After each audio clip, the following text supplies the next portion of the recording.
بسم الله الرحمن الرحيم. الحمد لله وحده والصلاة والسلام على من لا نبي بعد أما بعد. قال الله تبارك وتعالى: أعوذ بالله من الشيطان الرجيم. بسم الله الرحمن الرحيم. يا أيها الذين آمنوا كتب عليكم الصيام كما كتب على الذين من قبلكم لعلكم تتقون. وقال صلى الله عليه وآله وسلم: للصائم فرحتان، فرحة حين يفطر وفرحة حين يلقى ربه، أو كما قال عليه الصلاة والسلام. قابل صد احترام بزرگوں، عزیز دوستوں اور بھائیوں، اللہ رب العزت کے فضل و کرم سے رمضان بالکل سر پر آ چکا ہے. شاید آج تراویح ہو یا کل تراویح ہو، لیکن بالکل ہم لوگ رمضان کے دہانے پر پہنچ چکے ہیں. وقت ہمارا بڑی تیزی کے ساتھ گزرتا چلا جاتا ہے، پتہ نہیں چلتا ہے. ایسا ایک سال گزر گیا. گزشتہ رمضان کا ایسے ہی موقع تھا. کتنے احباب تھے جو ہمارے درمیان تھے، اس وقت موجود نہیں ہیں. حدیث میں اللہ کے رسول صلی اللہ علیہ وسلم نے قرب قیامت کی جو نشانیاں بتائی ہیں، اس میں ایک نشانی آپ نے یہ بھی بتائی ہے کہ قرب قیامت میں وقت اتنی تیزی سے گزر جائے گا کہ یوں محسوس ہوگا جیسے ایک سال ایک مہینے کی طرح گزر گیا. مہینہ ہفتے کی طرح گزر جائے گا، ہفتہ دن کی طرح گزر جائے گا، اور ایک دن ایسے گزر جائے گا جیسے کسی نے کوئی آگ لگائی اور لگ گئی. ماچس کی تیلی کو روشن کرنا ہو تو کتنا ٹائم لگتا ہے، اس سے بھی کم وقت میں اللہ کے رسول فرما رہے ہیں کہ ایسا محسوس ہوگا جیسے دن نکل گیا. اور یہ جو پیشن گوئی تھی، اس پیشن گوئی کو ہم اپنے سر کی آنکھوں سے دیکھ رہے ہیں کہ پورا ایک سال نکل گیا. ہماری اس مسجد میں رمضان کی گہمہ گہمی تھی، روزے رکھ رہے تھے، افطار بھی ہو رہا تھا، تراویح بھی ہو رہی تھی، اعتکاف کی رونق بھی مسجد میں آخر عشرے میں لگ چکی تھی. یہ ساری باتیں تھی، وہ سب ختم ہو گیا. ایک سال گزر گیا، اور سال گزر کر پھر ہم دوبارہ رمضان کے دہانے پر پہنچ گئے ہیں. وقت کی قدر ہمیں کرنی چاہیے. رمضان ایسا مبارک مہینہ ہے کہ اس کے متعلق کتابوں میں یہ لکھا ہے کہ ہمارے اکابرین، ہمارے بزرگ اور اسلاف 6 مہینہ پہلے سے رمضان کے تیاری میں لگ جایا کرتے تھے. اور اس کی تیاری کیسے کیا کرتے تھے؟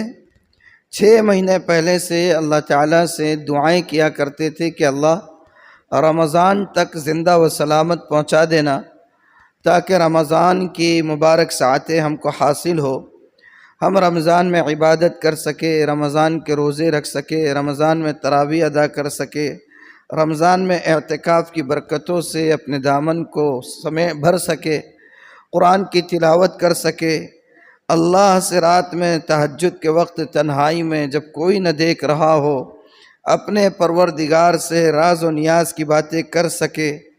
ایسی دعائیں 6 مہینے پہلے سے اسلاف کیا کرتے تھے. اور جب رمضان گزر جاتا تو رمضان گزرنے کے بعد 6 مہینے تک رمضان کی قبولیت کی دعائیں کرتے رہتے تھے کہ اللہ رمضان تو گزر گیا، پتہ نہیں کیسی ہماری عبادتیں ہوئی، آپ کی نظر میں قابل قبول ہے بھی یا نہیں. تلاوت کرتے ہوئے کہیں میرے اندر خود نمائی کا جذبہ تو نہیں پیدا ہو گیا تھا، کوئی عبادت کر رہا تھا کسی کو دکھانے کا جذبہ تو نہیں پیدا ہو گیا تھا. تو 6 مہینے تک رمضان میں کی گئی عبادتوں کی قبولیت کی دعائیں کرتے رہتے تھے۔ یہ جو رمضان کے بعد اور عید سے پہلے پہلے صدقہ فطر ادا کیا جاتا ہے، اس صدقہ فطر کی ادائیگی کے جو مقاصد بیان کیے گئے ہیں، یقیناً اس میں ایک مقصد تو یہ بھی ہے کہ غریبوں کی مدد ہو، امداد ہو، وہ بھی عید کی خوشیوں میں شامل ہو سکے اور اپنے بچوں کے چہروں پر عید کے موقع پر مسکراہٹ لا سکے، اس لیے ان کے لیے کچھ نظم ہو جائے، صدقہ فطر رکھا گیا ہے۔ لیکن وہیں علماء نے صدقہ فطر کی ایک اور وجہ بھی بیان فرمائی ہے۔ علماء لکھتے ہیں کہ صدقہ فطر اس لیے ہے کہ رمضان کی عبادتوں میں بندے سے اگر کوئی خلل رہ گیا ہو، کوئی خامی رہ گئی ہو، روزے کو اس کے آداب کے حساب سے نہ رکھا ہو، تراویح کی نماز میں کچھ ڈنڈی مار دی ہو، تہجد ادا تو کر رہا تھا لیکن بے دلی سے ہو رہی تھی، تو صدقہ فطر کے ذریعے سے یہ تمام خامیاں دور ہوتی ہیں۔ تو اسلاف 6 مہینے بعد تک رمضان کی عبادتوں کی قبولیت کی دعائیں مانگا کرتے تھے، اس لیے کہ رمضان ہے ہی ویسا مہینہ، نفل کا ثواب فرض کے برابر ہو جاتا ہے، فرض کا ثواب 70 گنا بڑھ جاتا ہے۔ ایک رات اس مہینے میں ایسی ہے جو 1000 مہینوں سے بڑھ کر ہے، مطلب یہ ہے کہ تقریباً 82-83 سال مستقل بغیر کسی توقف کے کنٹینیو عبادت کرنے کا ثواب اس رات میں عبادت کرنے سے ملتا ہے۔ کیسی رات ہے؟ حدیث کی کتابوں میں آتا ہے کہ جب رمضان کی پہلی رات ہوتی ہے تو کیا ہوتا ہے؟ اذا كانت اول لیلۃ من شہر رمضان، جب رمضان کی پہلی رات ہوتی ہے، صفدت الشیاطین ومردت الجن، جو شیطان ہوتے ہیں، سرکش جن ہوتے ہیں، باغی جن ہوتے ہیں، بدروحیں ہوتی ہیں، ان تمام کو بیڑیا ڈال دی جاتی ہے، سب کو قید کر دیا جاتا ہے، انہیں کھل کھیلنے کا کوئی موقع اب ملتا نہیں ہے رمضان میں۔ صفدت الشیاطین ومردت الجن وغلقت ابواب جہنم وغلقت ابواب النار فلم یفتح منہا باب۔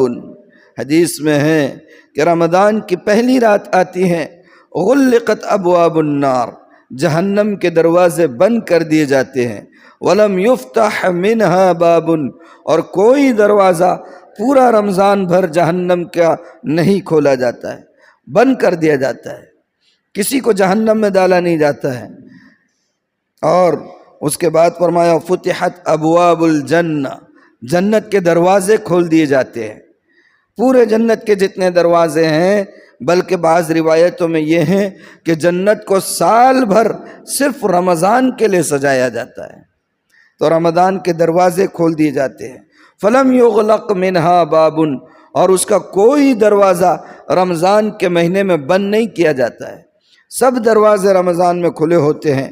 وَيُنَادِ مُنَادٍ كُلَّ لَيْلَةٍ، اور ہر رات میں ایک ندا لگانے والا یہ ندا لگاتا ہے، یا باغی الخیر اقبل، او بھلائی کے چاہنے والے، او نیکی کے خواہش مند، او اللہ کی رضا کو حاصل کرنے کے خواہش مند، او اپنے رب کی رضا کے لیے بے چین، اقبل، آگے بڑھ، سیزن کا موقع آ گیا ہے، نیکیوں کے بٹورنے کا موقع آ گیا ہے، رب کی رضا حاصل کرنے کا موقع آ گیا ہے، اپنی جنت بنانے کا موقع آ گیا ہے، جنت کے دروازے کھول کر رکھ دیے گئے ہیں، جہنم کے دروازے بند کر دیے جا چکے ہیں۔ اقبل اقبل اقبل، آگے بڑھ آگے بڑھ آگے بڑھ، یہ ندا ہر رات میں لگائی جاتی ہے رمضان کے پورے مہینے میں۔ اور یہی نہیں بلکہ فرشتے جو ندا لگانے والے ہوتے ہیں، ایسے افراد کو جو نیکی کی طرف بڑھتے نہیں ہیں، جو برائی کے خوگر ہوتے ہیں، جو رمضان میں بھی دنیا کمانے کے پیچھے لگ جاتے ہیں، رمضان میں اپنے کاروبار کے بار کو بڑھا دیتے ہیں، ایسے لوگوں کو فرشتے ندا لگاتے ہیں اور کہتے ہیں یا باغی الشر اقصر، او برائی کے چاہنے والے کچھ تو کم کر، کچھ تو کم کر، اپنے بوجھ کو ہلکا کر، رمضان کے لیے اپنے آپ کو تیار کر، اللہ کی رضا کو حاصل کرنے کے لیے آگے بڑھ۔ یا باغی الشر اقصر، اے برائی کو چاہنے والے، دنیا کو چاہنے والے، دنیا کے پیچھے پڑنے والے، اقصر، تھوڑا کم کر دے، رک جا، ٹھہر جا، تھم جا، نیکی کی طرف آگے بڑھنے والا بن جا۔ اور اس کے بعد فرمایا وَلِلَّهِ عُتَقَاءُ مِنَ النَّارِ وَذَلِكَ كُلُّ لَيْلَةٍ، وَلِلَّهِ عُتَقَاءُ مِنَ النَّارِ وَذَلِكَ كُلُّ لَيْلَةٍ، کہ اللہ ہر رات میں، رمضان کی ہر رات میں بے شمار بندوں کو جہنم سے آزادی کا پروانہ عطا کرتے ہیں۔ سبحان اللہ، رمضان کی ہر رات میں، حدیث کے الفاظ ہیں وَلِلَّهِ عُتَقَاءُ مِنَ النَّارِ وَذَلِكَ كُلَّ لَيْلَةٍ، کہ اللہ ہر رات میں جہنم سے خلاصی کے، جہنم سے آزادی کے پروانے عطا کرتے ہیں۔ تو یہ رمضان ہے، فرشتے خود آ کر آگے بڑھا رہے ہیں، برائیوں کی طرف، دنیا کی طرف بڑھنے سے روک رہے ہیں۔ اور نبی کریم صلی اللہ علیہ وسلم کا جو معمول مبارک تھا رمضان کے استقبال کا، میں گزشتہ جمعہ میں بھی اس کی کچھ ہلکی سی جھلک آپ لوگوں کے سامنے رکھ چکا ہوں۔ کیا انداز تھا آپ صلی اللہ علیہ وسلم کا۔ اللہ کے رسول صلی اللہ علیہ وسلم یوں تو سال بھر ایام 20 کے روزے رکھا کرتے تھے، ہر مہینے کی 13، 14، 15 کو روزہ آپ رکھا کرتے تھے، پیر اور جمعرات کے روزے کا معمول آپ صلی اللہ علیہ وسلم کا تھا۔ لیکن جب شعبان کا مہینہ آتا، بلکہ اس سے پہلے جب رجب کا مہینہ آتا، رجب ہی سے آپ رمضان کے لیے بالکل یکسو ہو جایا کرتے تھے۔ حدیث کی کتابوں میں ہے، حضرت عائشہ کی روایت ہے، وہ فرماتی ہیں کہ جب رمضان آتا تو اللہ کے رسول صلی اللہ علیہ وسلم کی کیفیت بیان کرتی ہے، شد مئزرہ، کمر کس لیا کرتے تھے۔ آدمی کو کہیں لمبا جانا ہو تو کس طریقے سے سارا نظم کر لیتا ہے کہ ہر طرح سے وہ مطمئن ہو جاتا ہے، کوئی چیز ایسی نہ ہو لمبے سفر پر جاتے وقت کہ کوئی بعد میں باقی رہے۔ اس کو عربی میں کہاوت ہے شد مئزرہ، کمر کس لینا، مطلب یہ ہے کہ کسی کام کا ٹھان لینا۔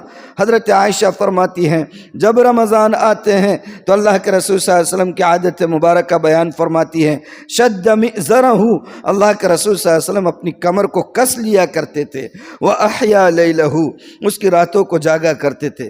پوری رات، زیادہ تر رات کا حصہ اللہ کے رسول صلی اللہ علیہ وآلہ وسلم رمضان کی راتوں میں جاگ کر، بیدار ہو کر اللہ کے سامنے عاجزی، تواضع، انکساری، لجاجت، گڑ گڑاہٹ، یہ اللہ کے رسول کا معمول ہوا کرتا تھا۔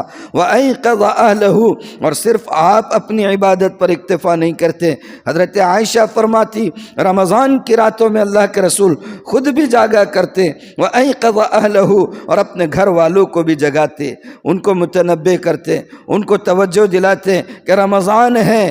اللہ کا منادی ندا لگاتا ہے، یا باغی الخیر اقبل، او بھلائی کے چاہنے والے، نیکی کے چاہنے والے، اللہ کی رضا کو چاہنے والے، اللہ کی خوشنودی کو چاہنے والے، جنت کے طلبگار آگے بڑھ۔ اٹھایا کرتے تھے اللہ کے رسول، اپنے گھر والوں کو بھی اٹھایا کرتے تھے۔ تو یہ آپ کا استقبال ہوا کرتا تھا۔ شعبان کے مہینے سے آپ روزے رکھنا شروع کر دیا کرتے تھے۔ آخر کے 2-4 دنوں میں تھوڑا احتیاط کرنا چاہیے۔ اب کیا ترغیب دی جائے، اب تو شعبان گزر چکا ہے، رمضان کے دہانے پر پہنچ چکے ہیں، اور شعبان، رجب تو چھوڑ ہی دیجئے، اس کا تو کوئی ذکر ہی نہیں۔ شعبان ہمارا ایسا گزرا کہ پورے شعبان گزرے تک آخر کے 2-4 دنوں سے پہلے ہمیں رمضان کا خیال نہیں آتا ہے۔ اور میں نے ابھی آپ کو بتایا ہمارے اسلاف ایسے تھے کہ 6 مہینے پہلے سے اللہ سے دعائیں کرتے تھے، اللہ زندہ رکھ کہ رمضان پا سکوں اور تجھے خوش کر سکوں، اور رمضان کی عبادتیں اپنے نام اعمال میں حاصل کر سکوں، جمع کر سکوں۔ 6 مہینے پہلے سے دعائیں کرتے، اور 6 مہینے بعد تک رمضان کی عبادتوں کی قبولیت کی دعائیں کرتے تھے۔ اور ہمارا مزاج کیا ہے؟ تھوڑا سا ایک نیکی کیا کر دیے، کسی غریب کو رمضان میں ساڑی کیا دے دیے، وہ بھی نمائش کر کے، لائن میں کھڑا کر کے، گھر پر بلا کے، آفس پہ بلا کے، اور کچھ لائن سے کچھ فقیروں کو کیا دے دیے، اتنا ہی کر کے ہم ایسا سمجھتے ہیں ہم نے بڑا تیر مار دیا، بڑا تیر مار دیا۔ اللہ اکبر کبیرہ، یہ تو ہمارا حال ہے۔ رمضان کا استقبال تو بہت دور کی بات ہے۔ سچی بات یہ ہے کہ بہت سے کاروباری مزاج کے جو لوگ رہتے ہیں، جن کو یا جو جاب کرنے والے لوگ ہوتے ہیں، رمضان کی آمد کی اطلاع سے ہیبت طاری ہوتی ہے. ارے بھئی رمضان آ رہے، کتنا کام کا برڈن رہے گا، کتنا پیپر ورک باقی ہے، ابھی تو وہ فلاں پیپر بنانا ہے، فلاں کام کرنا ہے، فلاں کام کرنا ہے، رمضان آ رہا ہے، رمضان میں کیسے ہوگا، ہیبت طاری ہوتی ہے. آج ہمارے مزاج ایسے بنے ہوئے، رمضان کی آمد سے پریشان ہوتے ہیں. دنیا دار لوگ ہیں ہم لوگ. آخرت ہمارے لیے اول ترجیح نہیں ہے، ہماری فرسٹ پریورٹی آخرت نہیں ہے. ہماری فرسٹ پریورٹی اور ہماری پہلی ترجیح ہمیشہ جو ہے دنیا رہی ہے. جبکہ اللہ کے رسول صلی اللہ علیہ وسلم فرماتے ہیں الکیس من دان نفسہ وعمل لما بعد الموت. عقل مند کون؟ عقل مند وہ شخص ہے الکیس من دان نفسہ، جو اپنے آپ کا جائزہ لیتے رہے، اپنے آپ کا محاسبہ کرتے رہے، اپنے آپ کو دیکھتے رہے کہ میں اللہ کے رضا کے حساب سے، اللہ کی مرضی کے مطابق اپنی زندگی گزار بھی رہا ہوں یا نہیں گزار رہا ہوں، اپنا جائزہ لیتے رہے. وعمل لما بعد الموت، اور مرنے کے بعد والی زندگی کی تیاری کرتا رہے. صحابہ کرام وہ مبارک طبقہ تھا جن کی پیش نظر آخرت ہمیشہ مقدم رہی، دنیا ہمیشہ مؤخر رہی. ہم وہ لوگ ہیں کہ جن کی نظروں میں دنیا ہمیشہ مقدم رہتی ہے، آخرت مؤخر رہتی ہے. اور صحابہ کا معاملہ اس کے برعکس تھا. حضرت ابو ہریرہ رو رہے ہیں، حضرت ابو ہریرہ یا حضرت بلال حضرت بلال کا انتقال ہو رہا ہے اور بستر مرگ پر ہے. ان کے گھر والے بیٹھ کر رو رہے کہ ہائے اب ان کا انتقال ہونے والا ہے. تو بلال کہتے غدن نلقی الاحبا محمدن وصحبا. وہ رو رہے ہیں گھر والے کہ نزا کی کیفیت ہے، اب یہ پتہ نہیں ابھی رخصت ہوتے کہ تب رخصت ہوتے، یہ سوچ کر رو رہے ہیں. اور بلال خوش ہو رہے ہیں، کہہ رہے ہائے خوشی، ہائے خوشی کہ کل جو ہے محبوب سے ملاقات ہوگی، محمد صلی اللہ علیہ وسلم سے ملاقات ہوگی، آپ کے صحابہ سے ملاقات ہوگی.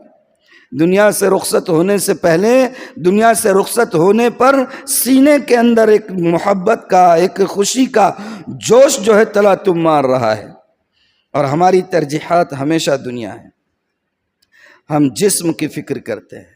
کس کی فکر کرتے ہیں؟ جسم کی فکر کرتے ہیں، جسم کو بنانے کی فکر کرتے ہیں. ساری دوڑ دھوپ جسم کی بالیدگی کے لیے ہے، جسم کو صحیح رکھنے کے لیے ہے، جسم کو بیماریوں سے بچانے کے لیے ہے. اگر جسم بیمار ہو جائے ڈاکٹر کو بتانے کی فکر کرتے ہیں. سارا محنتیں جو انسان کرنا ہے اچھے سے اچھا کھائے تاکہ جسم کو فربا بنائے، بیمار ہو جائے تو ڈاکٹر کو بتائے.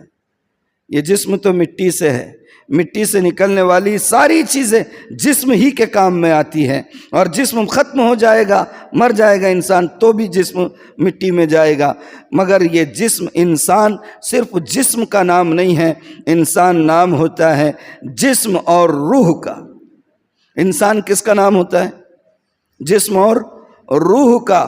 ہماری ساری دوڑ دھوپ، ہماری ساری تگ و دو، ہماری ساری کوششیں، ہمارے سارے کاروبار، ہمارے سارے جابز، یہ سب کے سب چل رہے ہیں انسان کے ایک حصے کو بنانے کے لیے جو جسم ہے. اور اصل انسان جس چیز کا نام ہے وہ روح ہے. اس روح کے بارے میں ہمارے نزدیک کوئی پروگرام نہیں ہوتا ہے. جسم کو فربا کرنے کے لیے محنت ہے، روح کو مضبوط بنانے کا کوئی نظام ہمارے پاس نہیں ہے. ہمارے پاس کوئی نظام. روح کی بالیدگی، روح کی تازگی، یہ روح کیا ہے؟ قل الروح من امر ربی. اللہ نے فرمایا کہہ دیجئے کہ روح اللہ کی طرف سے ہے.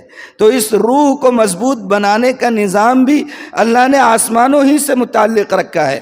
پیغمبر آئے ہیں، نبی آئے ہیں، کتابیں آئی ہیں، اللہ کے احکامات آئے ہیں، اللہ کی مرضی ہیں. یہ وہ سارے کام ہیں جن کو کرنے سے روح کو بالیدگی حاصل ہوتی ہے.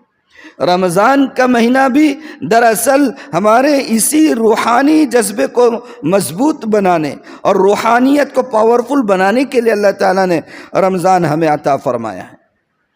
یہ جو رمضان کا جو مقصد میں نے جو شروع میں آیت پڑھی، یا ایھا الذین آمنوا کتب علیکم الصیام کما کتب علی الذین من قبلکم لعلکم تتقون، کہ اے ایمان والو روزے تم پر فرض کیے گئے، اور ایسا نہیں ہے کہ صرف تم ہی پر فرض کیے گئے ہیں، تم سے پہلی امتوں پر بھی روزے فرض کیے گئے تھے۔ یہ جو روزے فرض کیے گئے ہیں تو اس کا مقصد کیا ہے؟ اللہ تعالیٰ نے فرمایا لعلکم تتقون، ان روزوں کا مقصد یہ ہے کہ تمہارے اندر تقوی آ جائے۔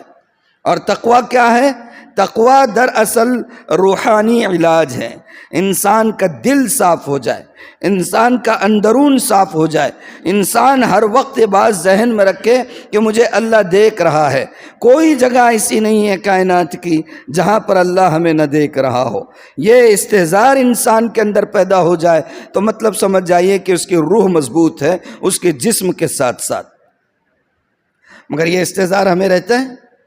حرام لقمہ کھانے سے پہلے اگر انسان کے ذہن میں یہ بات آ جائے کہ اللہ مجھے دیکھ رہا ہے، وہ رک جائے گا۔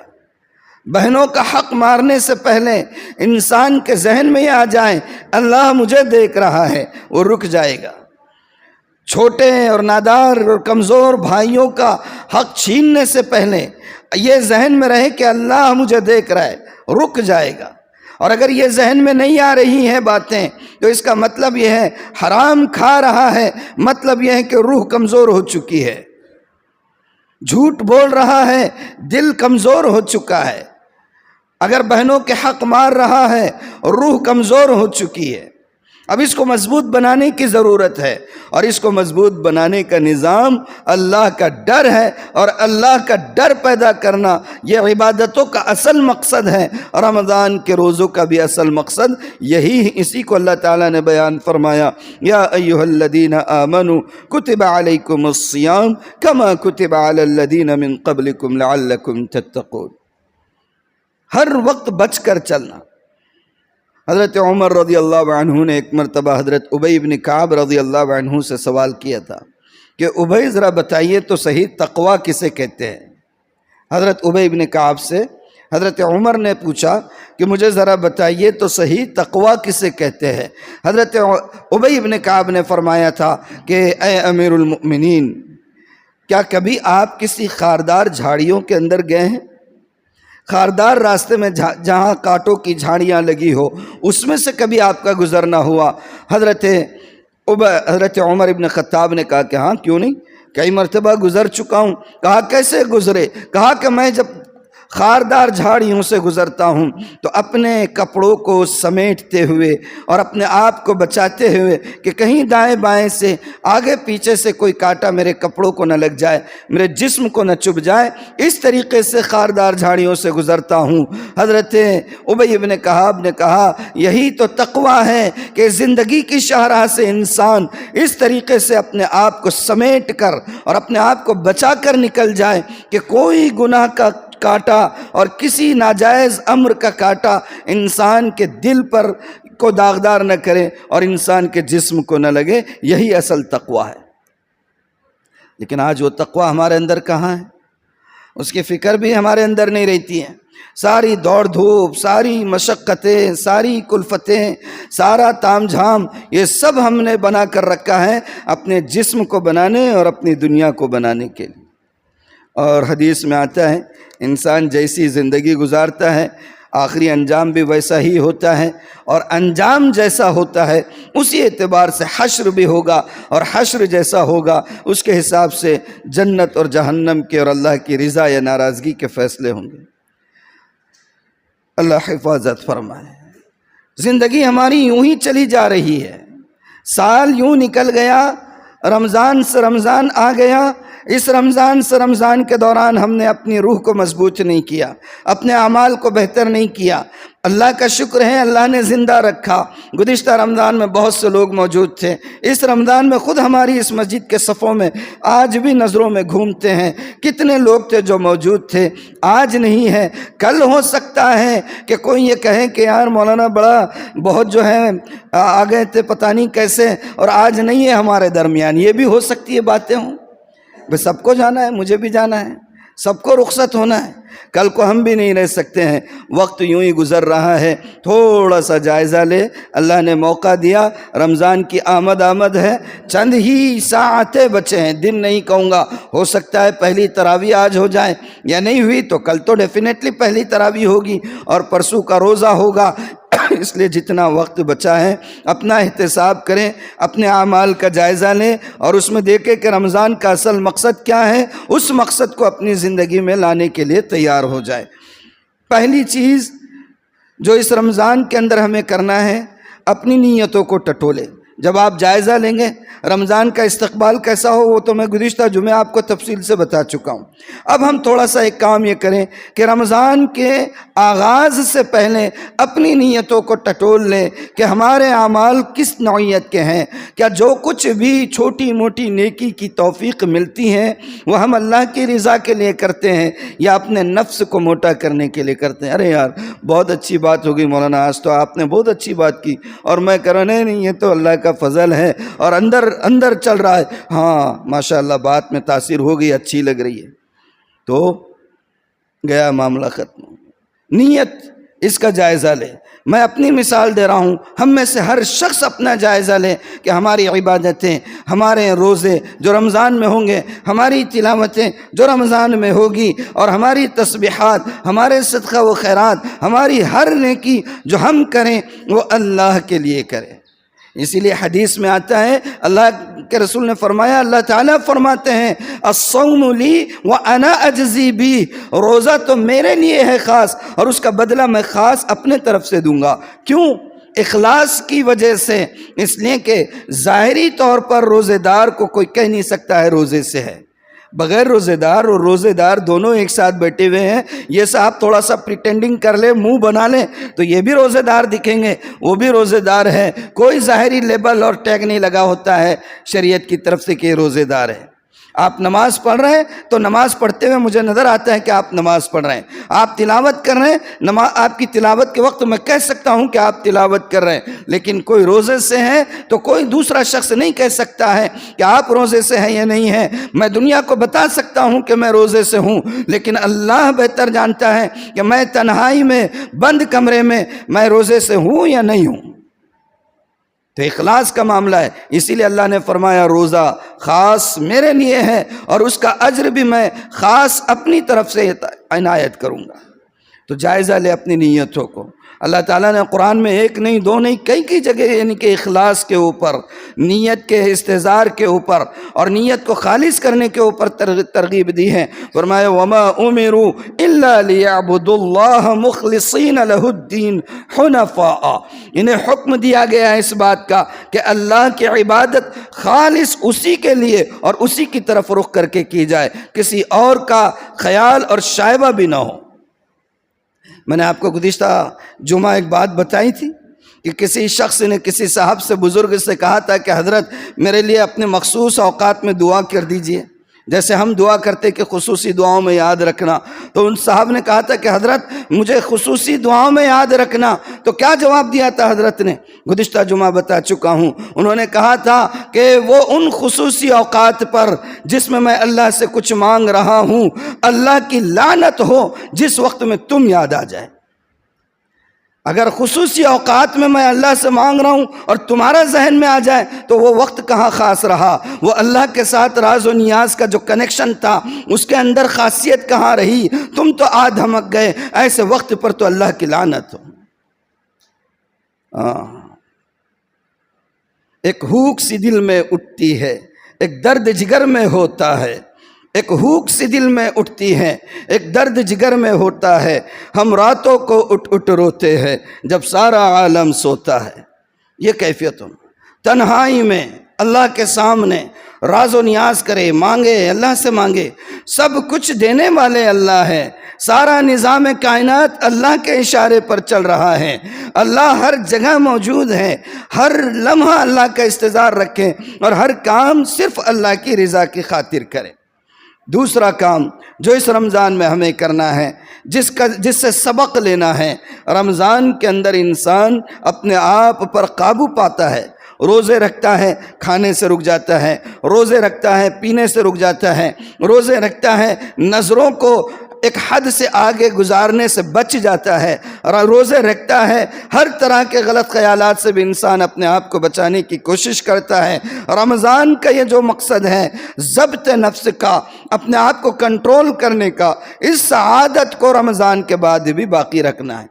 ہمیشہ کے لیے عزم کرے اس رمضان میں، رمضان سے پہلے یہ عہد کریں کہ انشاءاللہ اس رمضان میں جو ضبط نفس کی اور اپنے آپ کو کنٹرول کرنے کی جو صلاحیت میں اپنے اندر پیدا کروں گا، اس کو پوری زندگی، رمضان کے بعد پوری زندگی انشاءاللہ اس کو اپنے اندر رکھنا ہے۔ رمضان میں حلال سے رک رہے ہیں، رمضان کے بعد حرام سے رکنے کے لیے اپنے آپ کو ابھی سے تیار کریں، ابھی سے عزم کریں، ابھی سے اللہ سے اس کے لیے دعائیں کریں۔ کوئی بھی کام اللہ سے مانگے بغیر آسان نہیں ہے، کوئی بھی کام اللہ اگر توفیق نہ دے انسان کے بس کا کام نہیں، اللہ اگر توفیق نہ دے انسان کے بس کا کام نہیں۔ فیضان نظر عام صحیح، عرفان نظر عام نہیں، عرفان نظر عام نہیں ہوتا ہے، تو اللہ سے مانگے۔ اور ایک آخری بات کہوں گا کہ اس مہینے میں قرآن، اس مہینے کی فضیلت قرآن کی وجہ سے ہے، شب قدر کی فضیلت قرآن کی وجہ سے، برابر ہے نا؟ شہر رمضان الذی انزل فیہ القرآن، رمضان کا مہینہ ہم نے تمہیں عطا کیا، کون کریں؟ اللہ تعالیٰ کرے۔ رمضان عطا کیا، کون سا رمضان؟ انزل فیہ القرآن، جس میں قرآن اتارا گیا۔ اور شب قدر کے بارے میں تو آپ جانتے ہی ہیں کہ اس کے بارے میں بھی اللہ تعالیٰ نے فرمایا کہ اس کے اندر قرآن اتارا گیا، اس لیے 1000 راتوں سے بڑی ہے یہ رات۔ کیوں بڑی ہے 1000 راتوں سے درجے میں؟ اس لیے کہ قرآن اتارا گیا، قرآن اتارے جانے کی وجہ سے شب قدر کا درجہ 1000 راتوں سے بڑھ گیا، اور رمضان پورے مہینوں میں سب سے افضل بن گیا قرآن کی وجہ سے۔ تو خود قرآن کی برکتیں کیسی ہوگی؟ تو اس کو پڑھیں، آج عزم کریں اس رمضان کے آغاز سے پہلے کہ اب اس قرآن کو، اس کتاب ہدایت کو، اس کتاب نور کو، جو کتاب پوری انسانیت کے لیے صبح قیامت تک کے لیے ہدایت نامہ ہے، جس کی وجہ سے رمضان بنا، جس کی وجہ سے شب قدر بنی، میں اس کتاب کو اس رمضان سے پہلے یہ عزم کرتا ہوں، اللہ سے عہد کرتا ہوں اور اللہ سے اس کے لیے استقامت مانگتا ہوں کہ اے اللہ، میں اب صرف اس کتاب کی تلاوت پر منحصر نہیں رہوں گا، بلکہ میں اس کتاب کو آج سے یہ عہد کرتا ہوں کہ سمجھ کر پڑھنے اور قرآن کو اپنے سینوں میں محفوظ کرنے اور اس کی ہدایات پر چلنے کی میں عزم کرتا ہوں۔ قرآن سمجھ کر پڑھنے کا ہے ہی نہیں ہمارے پاس، یقیناً اس کی تلاوت پر ثواب ہے، اس سے انکار نہیں ہے، اس کو پڑھنا ہے، لیکن کیا اللہ نے قرآن تلاوت کے لیے نازل کیا؟ قرآن کا تلاوت کے لیے اتاری گئی ہے کتاب؟ کس لیے اتاری گئی ہے؟